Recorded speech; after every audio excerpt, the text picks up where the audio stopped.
Bueno, señores, buenos días. Vamos a comenzar con esta presentación del informe anual sobre el mercado del gas, sobre el gas como fuente energética y como los flujos también. Tenemos con nosotros a Rodrigo Pinto, va a hablar en español, que es de la agencia, aunque puede ser visto en su currículum, él ha trabajado mucho y ha vivido y vive en Holanda, trabaja en la Agencia Internacional de Energía desde el 2013, ¿no? Aproximadamente, pero es de origen y nació en Chile y por tanto va a hacer esto. Quizá algunos le conoceréis, es señor analista. Me ha dicho que va a dejar la agencia en unos meses, ahora os lo dirá, y volver al gobierno holandés, que es de donde proviene y donde ha estado trabajando en el gas. Me ha dicho tanto en la parte del hub como en el gobierno, como en el conjunto, siempre relacionado con la industria del gas.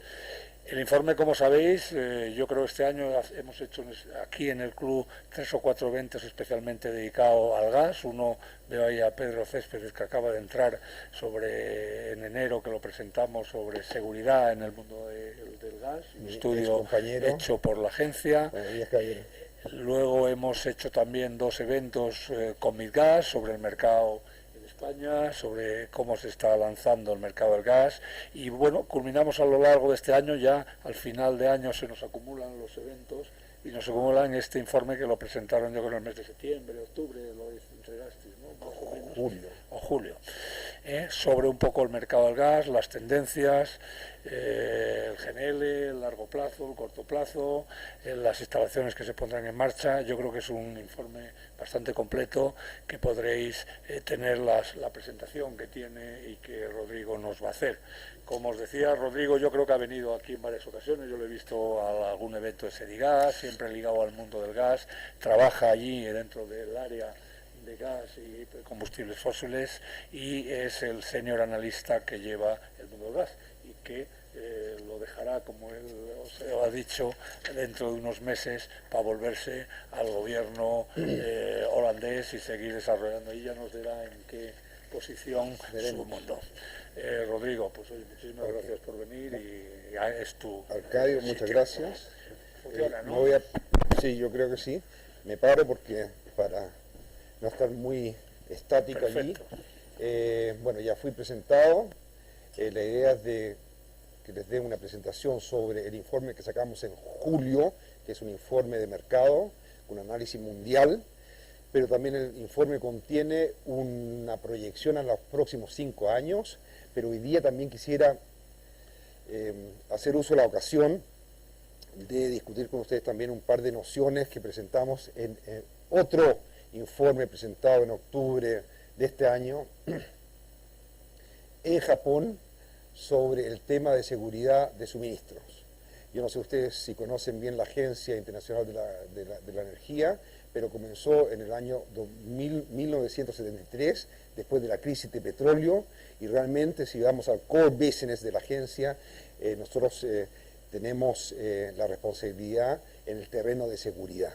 Después creció la agencia, se amplió y nos convertimos en un think tank a nivel mundial, pero empezamos con seguridad de suministros, especialmente en el terreno de petróleo, por el boicot de la OPEC de aquellos años.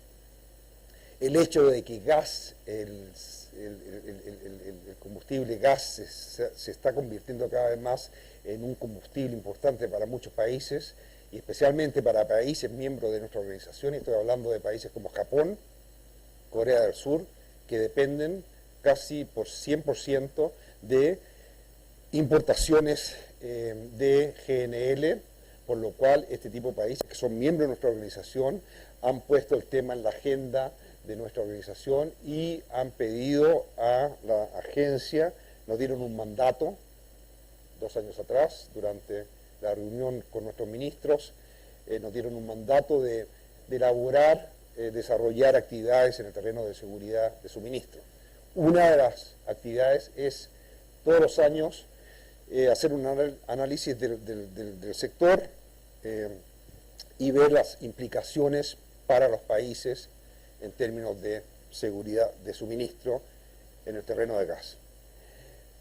Volviendo al tema del informe que sacamos en julio, yo creo que la conclusión central del informe es que en los próximos 5 años veremos un aceleramiento de la demanda de gas a nivel mundial. Veremos un crecimiento de 1.6% durante los próximos 5 años.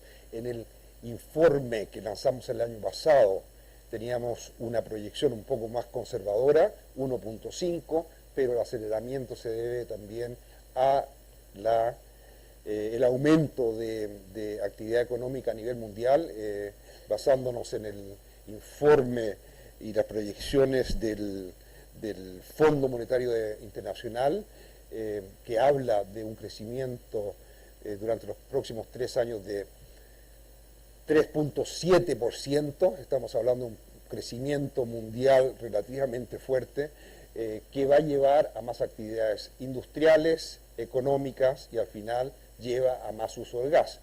Esa es la primera conclusión que tendríamos que tener en cuenta para los próximos años. Quiere decir que las perspectivas para el sector a nivel mundial se están mejorando después de haber tenido un par de años relativamente flojos.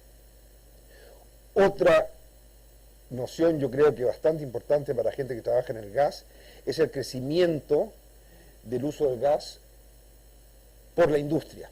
Hasta ahora hemos visto que el sector eléctrico ha sido, digamos, el motor detrás de la demanda, el crecimiento de demanda. Si tomamos, por ejemplo, el periodo 2004 a 2010, el sector eléctrico creció con 4%. Los próximos años esperamos un crecimiento del sector eléctrico de solamente menos de 1%. Y el sector industrial crecerá con casi 3%, 2.9%. Es la proyección para los próximos 5 años. Significa que cada vez más el sector gasista a nivel mundial va a trabajar, va a producir para industrias como la industria de fertilizantes, industria química, la industria de producción de aluminio, metalúrgica, y este es un cambio realmente, a nuestro parecer, estructural. Hoy día en la mañana había una reunión acá también, una conferencia en Madrid, donde un colega mío presenta el World Energy Outlook, que viene a ser la perspectiva, la proyección para los próximos, 22 años, 23 años, donde también se habla de un crecimiento del uso del gas por la industria que viene a ser estructural.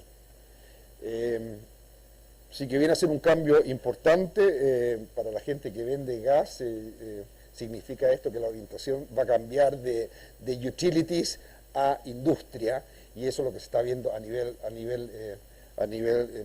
todos los continentes casi.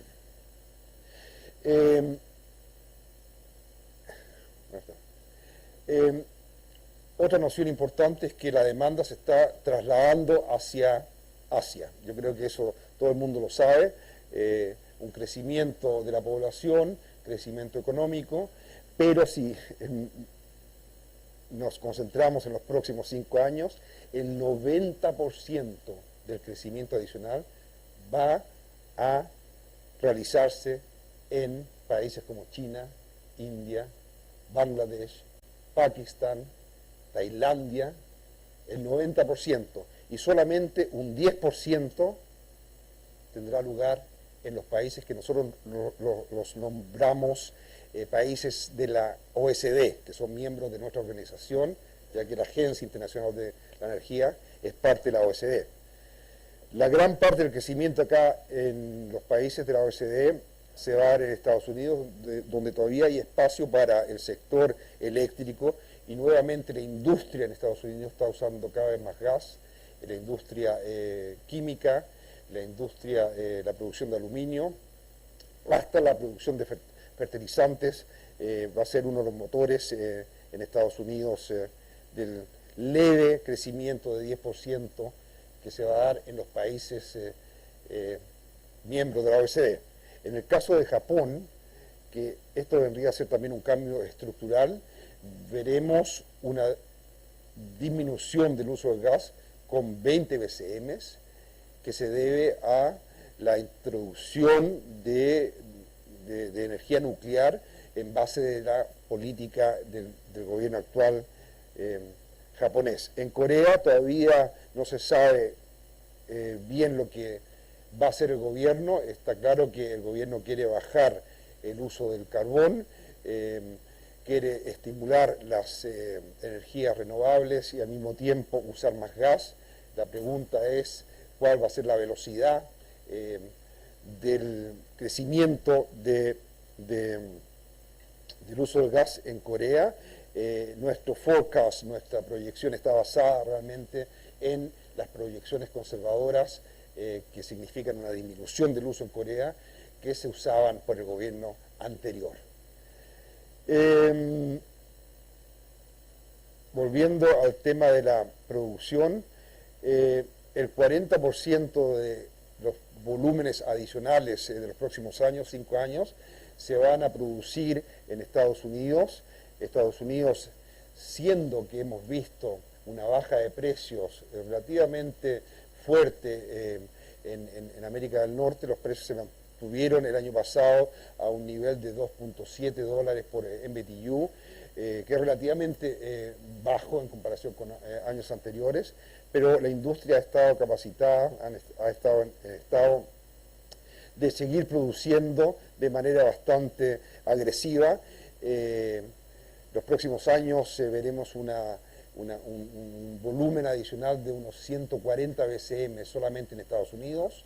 Estados Unidos va a mantener su posición del productor más grande de gas del mundo. Si tomamos Estados Unidos en conjunto con Canadá y México, estamos hablando del mercado más grande de gas del planeta. Y esa tendencia seguirá los próximos años por la producción, especialmente de gas no convencional en Estados Unidos, de la cual 80 BCM serán exportados en términos de expectativas, basado en la capacidad que se está construyendo y que viene online los próximos años, y un 40% se utilizará en el mercado doméstico y, como ya lo dije, el sector eléctrico y también la industria hará cada vez más uso de gas en los Estados Unidos.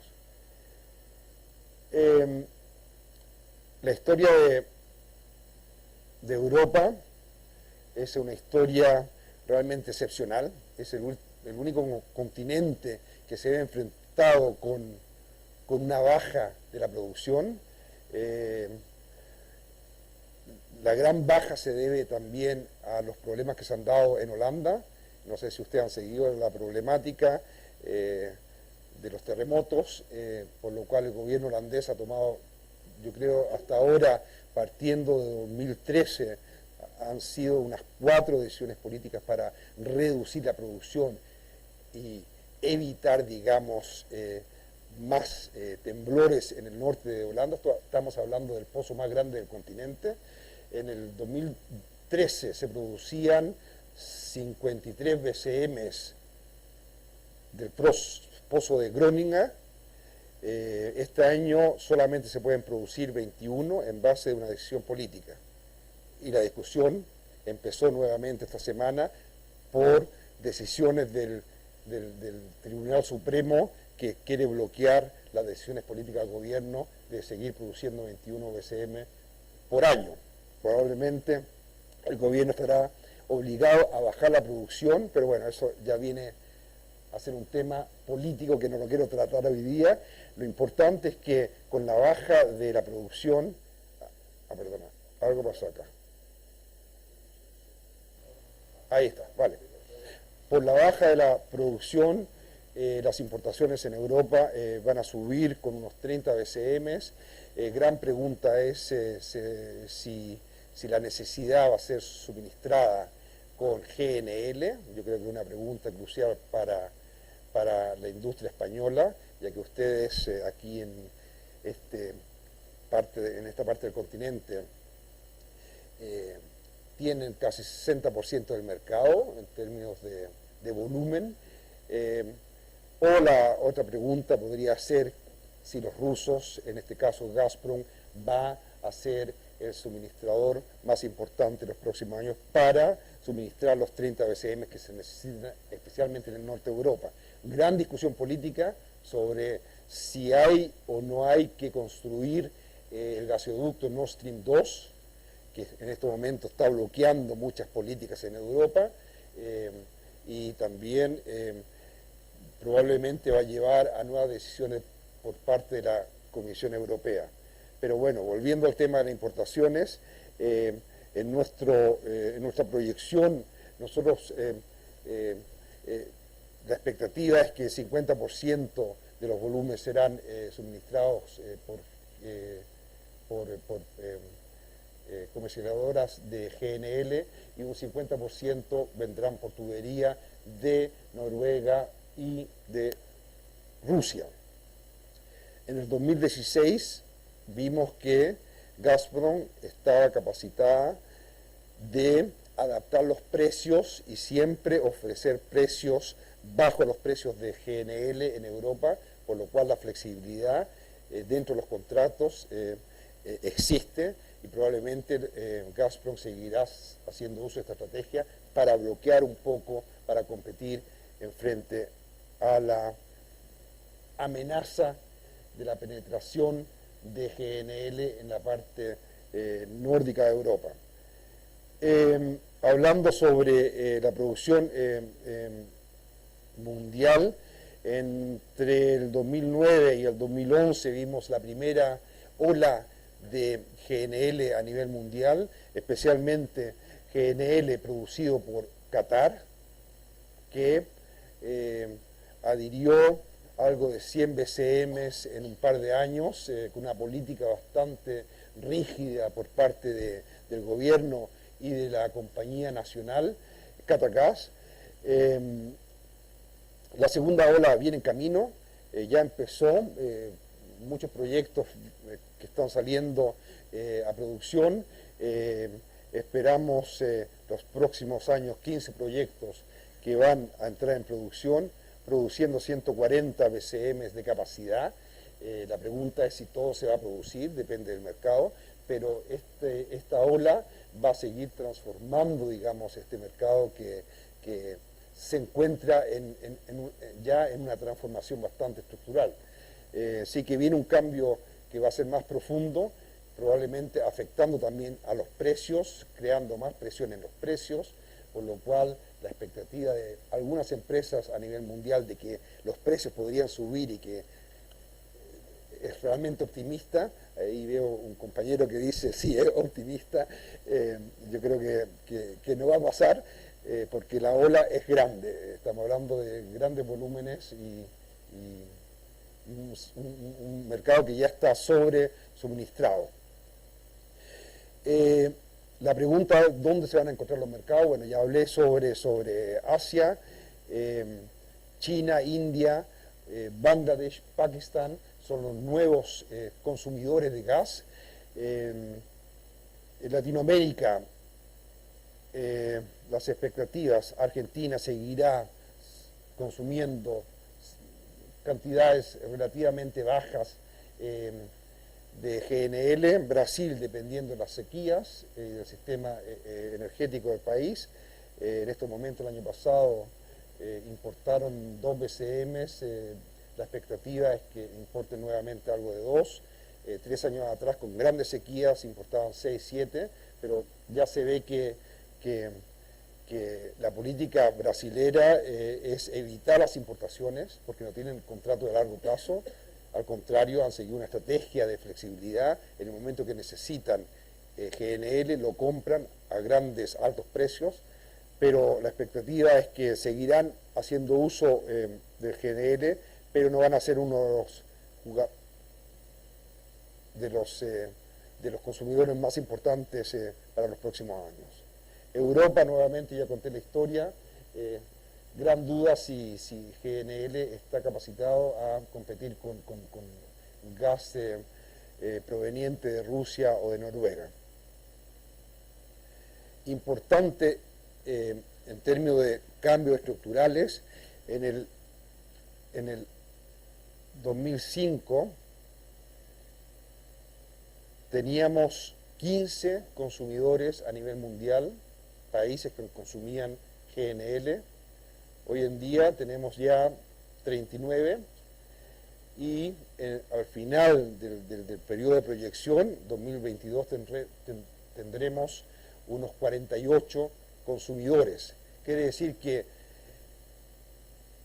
analizando la situación actual por parte de la perspectiva de los vendedores, productores de GNL, el mercado se está fragmentando rápidamente. Y esto crea presión en términos de precio, en términos de contratos, y vemos también nuevos consumidores, como ya lo dije, Pakistán, Tailandia, Bangladesh, que están haciendo uso de regasificadoras flotantes, tratando de introducir flexibilidad en el sistema, pero en el momento que ellos no tienen dinero, porque estamos hablando de economías relativamente débiles, en el momento que no tengan dinero para pagar los precios que el mercado pide, se puedan deshacer de los contratos de corto plazo que ya han firmado. Quiere decir que el mercado se fragmenta, se convierte cada vez más flexible, con consecuencias, implicaciones para la estrategia de los productores y de los vendedores de gas licuado a nivel mundial. Si miramos hacia el fin del periodo de proyección del informe que sacamos en julio, dentro de 5 años los países de la no OECD, los no miembros de la OECD, consumirán más del 50% del gas a nivel mundial, de gas licuado, perdón, GNL. Quiere decir que la posición tradicional de continentes como Europa, Japón, Corea del Sur va a cambiar y muchos productores se están dirigiendo a los nuevos países donde los mercados todavía son crecientes. Yo creo que me salto las conclusiones de la primera parte. Gran pregunta es, una pregunta que siempre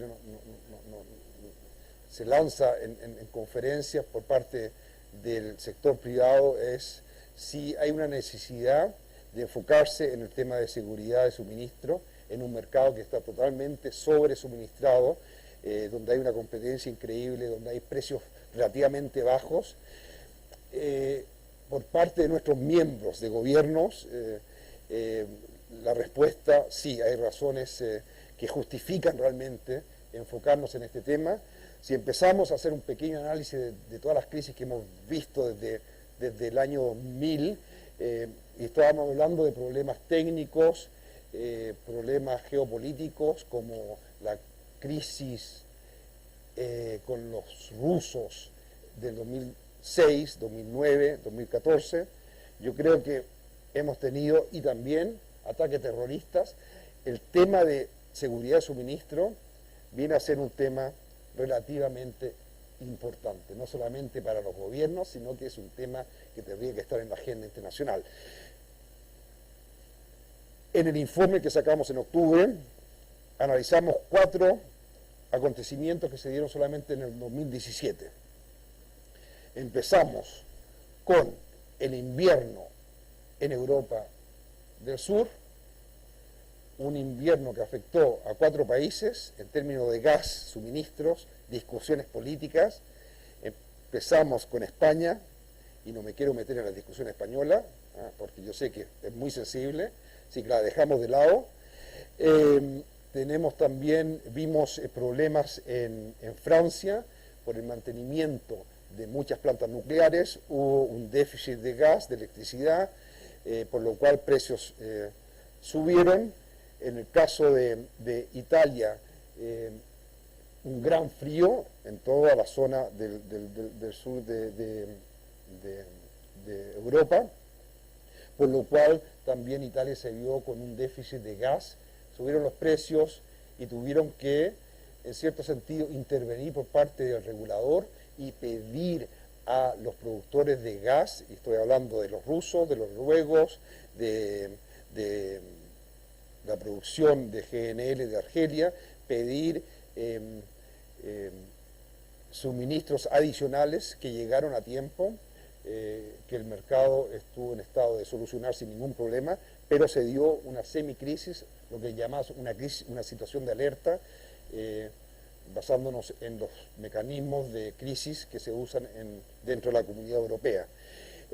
Otro momento clave también se dio en Grecia, en el momento que por un retraso de una embarcación de GNL desde Argelia, los griegos se quedaron sin gas, los precios subieron, el gobierno tuvo que intervenir, por lo cual en Europa ya hay una razón para enfocarnos en el tema de seguridad de suministro. Luego tuvimos la crisis política en Australia por las exportaciones. Llegó un momento que la industria de Australia estaba pagando más altos precios que la industria japonesa, que estaba importando gas de Australia en base de contratos de largo plazo que estaban indexados al petróleo, y por el hecho que el precio del petróleo está relativamente bajo, la industria japonesa pagaba más bajos precios que la industria de Australia, con la expectativa de que podría llegar a una situación donde faltara el gas en Australia, siendo que Australia se está convirtiendo en uno de los productores más grandes del mundo de GNL. Gran discusión política, se introdujo un mecanismo de seguridad de suministro que podría, digamos, limitar las exportaciones en el momento que en Australia se necesite más gas. La discusión sigue, pero el gobierno tomó pasos drásticos que no tuvieron ningún efecto en los precios, pero es un ejemplo de que solamente ya en un par de meses vimos momentos claves que se podrían relacionar con el tema de seguridad de suministro. Bueno, luego tuvimos la crisis de Qatar, diplomática, la tensión entre Arabia Saudita y Qatar en agosto. Nosotros estuvimos siguiendo todas las embarcaciones que salían de Qatar y dándole la información a nuestros países miembros. Al final no hubo ningún cambio en términos de volumen. Qatar siguió exportando los volúmenes que estaban prometidos en base de contratos. Quiere decir que afortunadamente el mercado no fue afectado por tensiones geopolíticas en esa zona del mundo. Si hubiera pasado, yo creo que los precios hubieran saltado hacia arriba y hubieran tenido, digamos, implicaciones para el mercado a nivel mundial. Bueno, y también tuvimos la crisis del huracán Harvey, en la cual por el huracán hubo una destrucción de la demanda de electricidad con consecuencias para la producción de gas en la parte sur, Texas, de Estados Unidos. Bueno, esto viene a ser un resumen para legitimar un poco las actividades que estamos nosotros trabajando en la agencia, en el terreno de seguridad de suministro. Si hablamos de las soluciones para este tipo de problemas, en la visión de la agencia, uno de los instrumentos más importantes para poder solucionar crisis es seguir haciendo uso de flexibilidad del mercado. En este momento la flexibilidad sigue creciendo. Hemos visto, afortunadamente, que en términos de contratos con destino fijo, los porcentajes han ido bajando de manera estructural. La parte de los contratos con destino fijo han bajado de un 60% a un 58% en un periodo de 2 años, y si lo combinamos con la duración de los contratos, en un par de años ha bajado de un promedio de 16 años a contratos con un promedio de 7 años. Quiere decir que el mercado, los productores obligados, forzados por el sobresuministro a nivel mundial, tienen que ofrecer más flexibilidad a los compradores. y este proceso continuará los próximos años. Si hacemos un análisis de los próximos 5 años, y esta ilustración es un poco complicada, pero si pescamos todos los volúmenes que serán producidos mundialmente y los categorizamos primero en una categoría de contratos fijos, una categoría en segundo lugar de contratos flexibles y una categoría de volúmenes no contratados, vemos que los contratos fijos, los volúmenes en base a contratos fijos disminuirán, los contratos flexibles, los volúmenes en base a contratos flexibles aumentarán y también los volúmenes libres no contratados aumentarán también. La gran pregunta es, ¿qué va a suceder? Gran parte de los contratos flexibles serán comprados por las grandes empresas comercializadoras como Shell, Total, Exxon, y estas empresas tratarán, en nuestra expectativa, de vender la parte que ellos van a comprar, vender una parte en base de contratos fijos y al mismo tiempo tratarán de vender gran parte de los volúmenes por medio del spot market.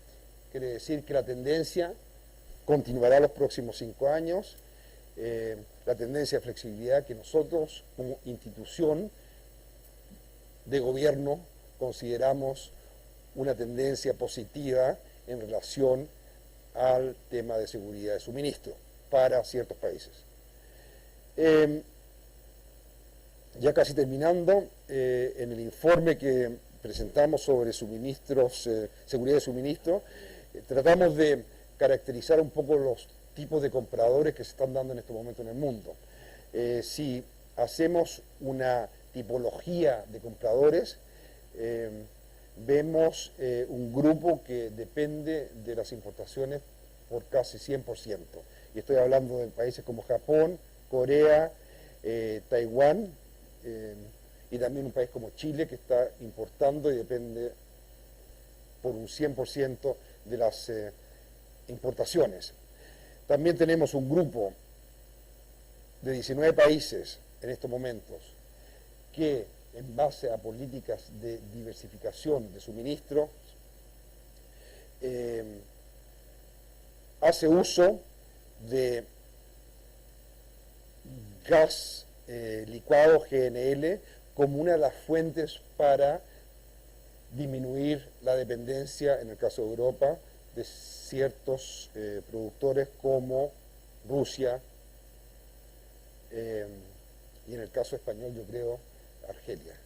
Pero bueno, son políticas nacionales, gran grupo de países europeos, México está siguiendo con las reformas una política similar, India cada vez más siguiendo una política de diversificar las fuentes de gas, y luego tenemos países que usan solamente gas en el momento de que el sistema energético tiene que ser balanceado, como el caso de Brasil.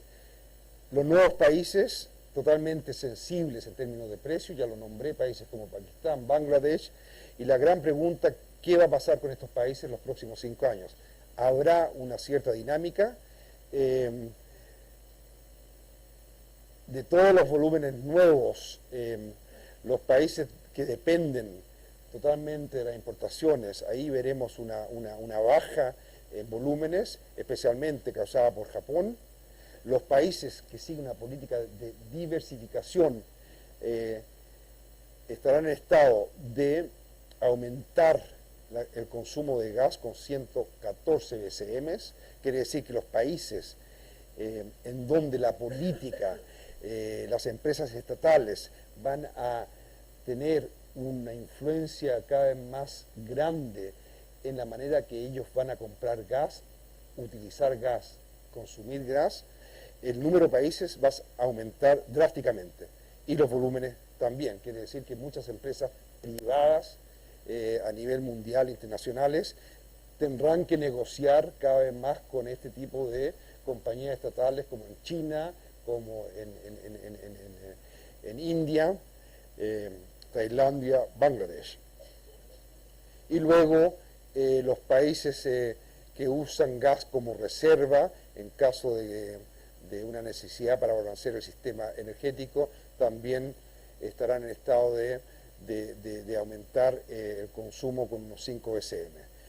El grupo más interesante podría ser este, porque viene a ser un grupo bastante inestable, partiendo de la perspectiva de los productores, los vendedores de gas, ya que no es seguro si estos países estarán en estado de seguir comprando gas en el momento que los precios vayan a subir. Gran pregunta. Depende de las políticas nacionales, de las finanzas nacionales, si estos países seguirán consumiendo gas como lo están haciendo ahora y como lo demostré recién con el aumento de nuevos países consumidores. Yo creo que las conclusiones las quiero saltar, pero las principales conclusiones vendrían a ser el papel de la industria,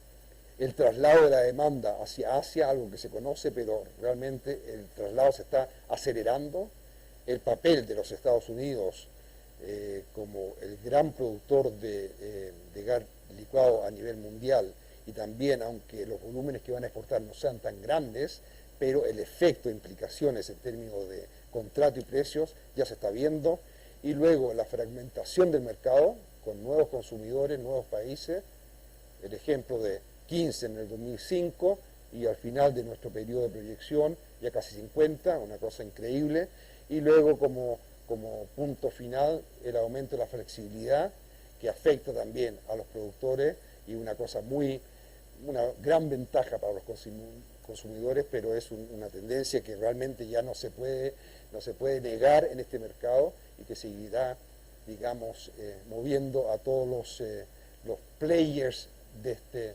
mercado que sigue expandiendo. Muy bien, muchas gracias, Rodrigo, muchas gracias. Ahora estamos Oye, una presentación estupenda de la parte del consumidor, de los sectores y de la parte también de los suministradores en un mercado que parece que tiene mucho GNL y mucho gas. Ahora es tiempo de que te pregunten algunas cosas, pues aquí que hay muchos expertos en este tipo de cosas sobre lo que les parezca. ¿Tenéis alguna pregunta, Rodrigo? Aquí tiene, decirle el nombre, aunque os conoce a muchos, decirle el nombre para que eso. Yo tengo alguna para hacerte después. Perfecto. Sí, yo soy Luis Gorospe, conozco a Rodrigo desde hace bastantes años y me ha gustado la presentación, me ha gustado mucho. Quería preguntar si estas pantallas que hemos visto se pueden ver en algún acceso, se puede entrar en la página web de la agencia o en algún sitio para tener acceso a las pantallas que hemos visto proyectadas. Aquí nosotros lo pondremos, ¿no? Yo creo que ustedes lo pueden poner, nosotros lo vamos a poner, sin hacer, digamos, propaganda ni para nuestros productos. El primer producto, el informe de gas, se tiene que comprar. Hay otros que son libres. Pero el segundo es libre, se puede bajar de la web. Yo creo que el segundo tiene un par de elementos muy interesantes para el sector privado especialmente, así que, pero bueno, todo se puede bajar. Nosotros ahora le pondremos estas transparencias para que lo podáis ver. Yo creo que la agencia tiene una política, de algunos ahora los hace libres, yo creo que una política comercial de enganchar a la gente, y hay varios de consumidores, etcétera, etcétera. ¿Alguno más? ¿Alguna pregunta más? Yo quería hacerte una, ya que tú conoces bien desde Europa y desde Holanda, desde que has estado muchos años, y ahora desde la agencia, ¿no? ¿Puede competir el gas americano en Europa? ¿Y puede haber alguna opción del gas argelino en Europa también? Porque solo has hablado de Rusia, yo creo que las 3 veces que has hablado para lo que Europa va a aumentar, porque está decayendo la producción, siempre has dicho Rusia y Noruega. El gas... Por precio, o sea, no solo por seguridad, como pasa en Ucrania, que llevan recursos, gas americano, etc. La expectativa de la discusión política en Europa se ha dado en los últimos años, la expectativa de que lleguen grandes volúmenes de Estados Unidos a Europa y que Europa esté capacitada de hacer uso de estos suministros para diversificar, digamos, los suministros de gas. Si vemos y analizamos el año 2016, el año pasado, cuando empezaron los americanos a exportar el gas hacia diferentes partes del mundo, más del 50% se fue a Latinoamérica. Una gran sorpresa es que gran parte se fue a México, a Brasil, Chile, parte se fue a Asia, yo creería que me parece el 18%, 14% a los países que los denominamos los países MENA, y me parece que solamente el 8% llegó a Europa, y eso ya, digamos, ilustra un poco la posición del GNL en términos de precios, si contamos, digamos, los gastos de liquefaction, de transporte, yo creo que todos conocemos la historia, la dificultad del gas norteamericano para poder competir con gas europeo.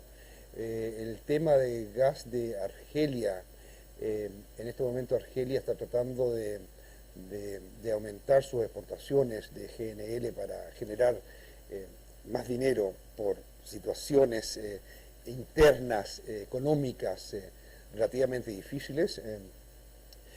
Lo que vemos es que un país como Argelia aunque ha tenido la ambición de exportar hacia Asia y seguir exportando y aumentando la exportación a Europa, al final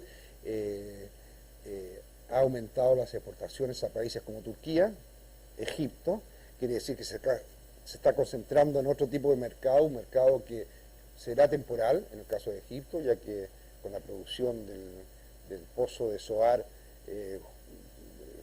se espera de que Egipto pare las importaciones ya dentro de un año. Turquía es una historia aparte, yo creo que las empresas turcas han firmado contratos con los argelinos y que yo creo que los volúmenes extras que Argelia podría producir en términos de GNL irán a otros países que a Europa, por ejemplo, el Reino Unido, no veo que podría ser, yo no sé, no sé cuál es la situación del proyecto, pero supongo que es una situación difícil en este momento. Tenemos dos, primero está tú, después Fernando. Gracias. Me llamo Fernando Marabal. Antes de nada, quiero felicitarle por su exposición tan interesante. Yo tenía una pregunta sobre un punto que usted no ha mencionado en relación con el tema del gas, que es la financiación de los grandes proyectos gasistas, porque es obvio que hay que ir hacia contratos de venta de gas más flexibles, en duración temporal, en take or pay, en sistema de precios, etcétera.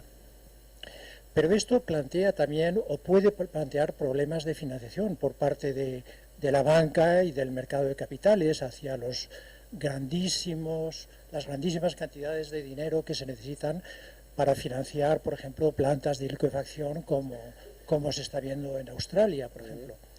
Entonces, me gustaría conocer su opinión porque, claro, si vamos hacia contratos donde desaparece la cláusula take or pay, esto para los bancos va a ser un problema monumental, porque si se sustituyen estas cláusulas de algún modo que dan garantía a los bancarios, a los financiadores, se sustituyen por los balances de las empresas, pues claro, si detrás de un gran proyecto está Exxon o Shell, pues no pasa nada, pero si hay compañías de tamaño medio, como es el caso de Anadarko en Mozambique o de Tullow en Senegal, o etcétera, pues sí que va a plantear muchos problemas, ¿no?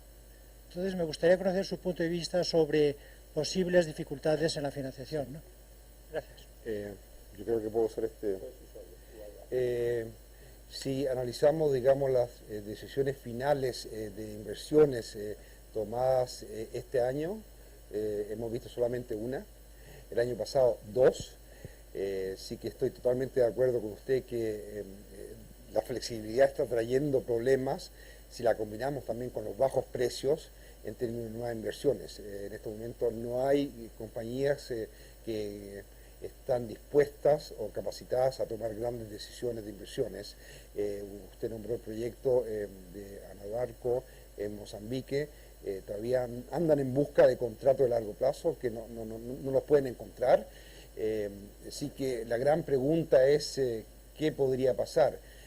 Partiendo de la perspectiva de los gobiernos miembros de nuestra organización, el tema de seguridad de suministro se podría agudizar en el momento que por los bajos precios en combinación con la incapacidad de muchas empresas no tan grandes como Shell o Exxon de no poder invertir, esa combinación, esa fórmula, ese cóctel podría llevar a cierta falta de gas de producción dentro de, digamos, después del periodo de proyección, la segunda, digamos, a partir de 2023, 24, 25, no se sabe.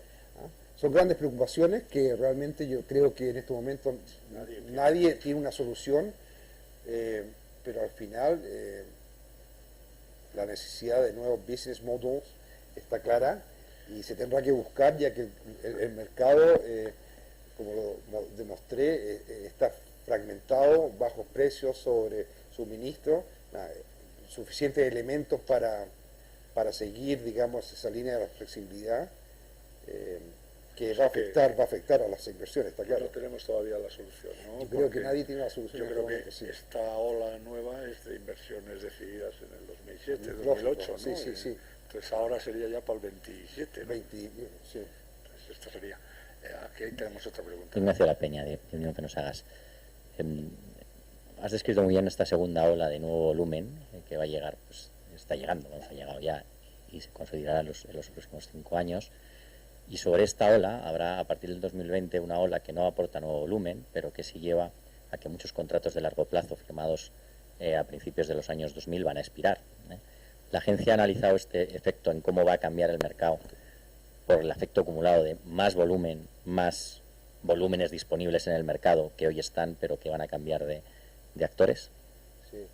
Bueno, digamos, el periodo de proyección llega hasta el 2022.